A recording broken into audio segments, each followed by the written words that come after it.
I never fail to be thrilled with the amount of connection that I can make to my peers. Hi, I'm Fran Grote, and I head up the Clinical Vendor Management Organization at Biogen Idec. In my experience, smaller companies often feel that they have a struggle in terms of becoming the sponsor of choice for CRO providers. And I've heard many times throughout the industry and over the years that we're too small to get the attention that we need from CROs. The best advice that I give people in those situations is that if you have money to spend, there's somebody out there who wants to work with you.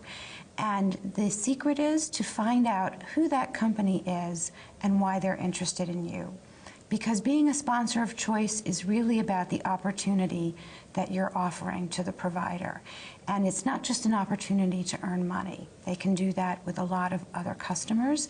It is the opportunity to use their expertise to your benefit. The opportunity to be a member, a fully integrated member of your team, so that their people are coming to work every day excited because they're working on your project.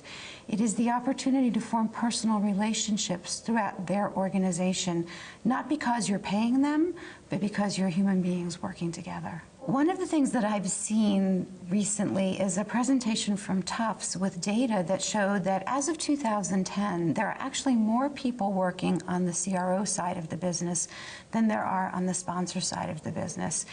And we all know that there have been significant downsizings at many of the very successful pharmaceutical companies out there. What that tells us is that a great deal of experienced talent is now available at our CROs.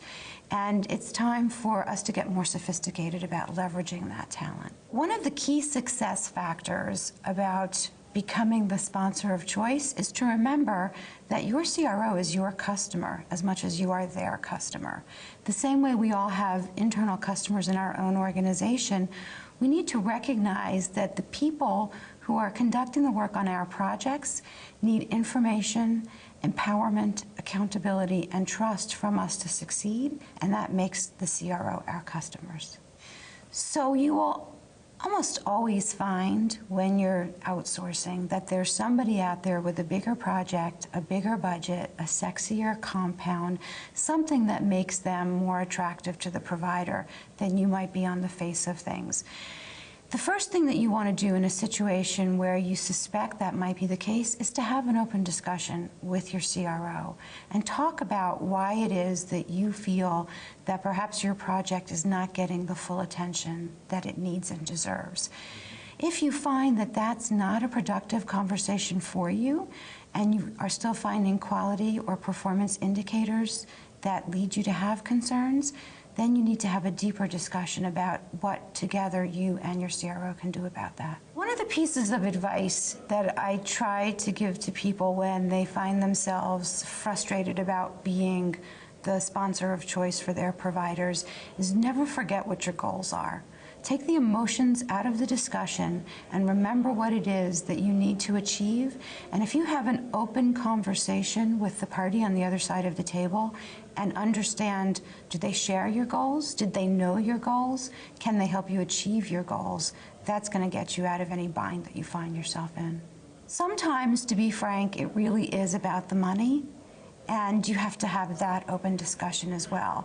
If it turns out that financially you cannot be attractive enough to retain the attention of the CRO you're working with, that shouldn't be a problem.